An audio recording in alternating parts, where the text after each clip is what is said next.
Viewers, നമ്മളിന്ന് പുതിയ വീഡിയോയിലോട്ട് വരികയാണ്. പാറുവിനെ നമുക്കിന്ന് ഹോംവർക്ക് എഴുതിപ്പിക്കാം. അപ്പോൾ പാറു എഴുതാൻ പോവുകയാണ്. അപ്പോൾ നിങ്ങൾ എല്ലാവരും കാണണം, ടീച്ചറും അവളെ കാണുമായിരിക്കും. നോക്കാം നമുക്ക്. പിന്നെ ഹരിശ്രീ ആയിട്ടുണ്ട്. പിന്നെ എയും എഴുതിപ്പിച്ചിട്ടുണ്ട്. ഞാൻ ട്യൂഷന് പോകുന്നുണ്ട്. പാറു എഴുതടി. അന്ന് എഴുതാത്ത എ മാത്രം നല്ലോണം എഴുതും. അപ്പോൾ നമുക്ക് എ ഒരു പ്രാവശ്യം കൂടി എഴുതിപ്പിക്കാണ്ടായോന്ന് എനിക്കറിയത്തില്ല. ഒന്നും കൂടി നമുക്ക് പാറുവിനെ എഴുതിപ്പിക്കാം. വേണ്ട എത്ര ഉണ്ടെന്ന് കൊണ്ടോ. ആ ഷർട്ടിൽ തന്നെ എഴുതിയതാണ്, കാണാൻ പറ്റത്തില്ലേ? കണ്ടോ, ആ ഷർട്ടിൽ തന്നെ എഴുതിയതാണ്.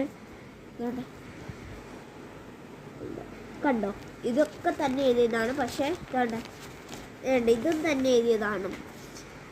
പിന്നെ വേറൊന്നും തന്നെ എഴുതിയാൽ ഞാൻ ഇപ്പോൾ കാണിച്ചു തരാവേ. ഷോ കൂടുതലാണ്, അതുകൊണ്ട് ഷോ ഇത്തിരി കൂടുതൽ. ഇത് ഞങ്ങളിപ്പോൾ ഹോംവർക്ക് കൊണ്ട് കാണിക്കുന്നു ടീച്ചറിനെ. അതാണ് നമ്മുടെ എൻ്റെ ഹോളി ഒന്ന് നിർത്തി എടുക്കട്ടെ. നമുക്ക് വേണ്ട ഇനി ബി എഴുതിപ്പിക്കണം. പിന്നെ ഇനി ആ എഴുതിപ്പിക്കണം. നമുക്കിനി അതിലോട്ട് കടക്കാം. ശരി, അതിലോട്ട് കടക്കണം. പാറു എഴുതാം നമുക്ക്. കണ്ടോ, ഭയങ്കര മടിയാണ് ഇവൾക്ക്. ഭയങ്കര മടി എന്ന് പറഞ്ഞാൽ ഭയങ്കര മടിയാണ്. എൻ്റെ ദൈവമേ, നേരത്തെ മടി ആർക്കും കാണത്തില്ല.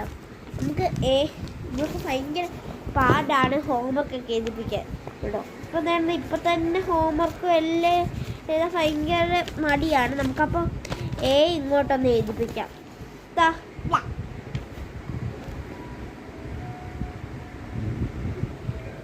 എഴുതി മാറും ഇങ്ങോട്ട്. ആ ഷർട്ട് തന്നെ എഴുതും കേട്ടോ. ആ ഷർട്ടിക്ക് എഴുതാൻ ഇച്ചിരിയുണ്ട്. എഴുതിക്കൊണ്ടിരിക്കുകയാണ് ആ ഷർട്ടി. അതെന്തുവാ ഞാൻ എഴുതിയതിന് പുറത്തുകൂടെ എഴുതുന്നേ? ആ ഷർട്ടിക്കും 3 ലൈനൊക്കെ വിട്ടാണ് ആ ഷർട്ട് എഴുതുന്നത്. എന്നെ കാണുന്നതിൻ്റെ ഇതായിരിക്കും എനിക്ക് അക്ഷരം അറിയത്തില്ല, പക്ഷെ എനിക്ക് അക്ഷരം അറിയാം, ഞാൻ പഠിച്ചു. അപ്പോൾ പാറുവിനെ ഇനി നമുക്ക് അക്ഷരം പഠിപ്പിക്കാം. എൻ്റെ അനിയത്തിയാണ്, എല്ലാവർക്കും അറിയാലോ. അപ്പോൾ നമുക്കിനി എഴുതിപ്പിക്കണം. എഴുതിക്കൊണ്ട് ഇരിക്കുവാണ്. പാറു എഴുതടി. ഇപ്പോഴും ഇങ്ങനെ ഇത്ര ആയിട്ടുള്ളൂ. എഴുതിയിട്ട് നമുക്ക് എഴുതിയത് ഞാൻ കാണിക്കാം. ഇപ്പോൾ ഇത് കണ്ടു, ഇതാണ് അവളുടെ എഴുത്തൽ. സൗണ്ട് പോയത് ബുക്കിൻ്റെ ഇതുകൊണ്ടാണ്. ഇതാണ് അവളുടെ നമുക്കെല്ലാം കുത്തി വരയ്ക്കണം. പക്ഷെ നല്ലതൊക്കെ എഴുതിയിട്ടുണ്ട്. ഇനി അടുത്ത ബി എഴുതാൻ കൊടുക്കാം. ബി എഴുതാൻ തരാം. വായന്നിട്. ഇച്ചിരി കട്ടീരൊക്കെ കൂടുതലാണ്.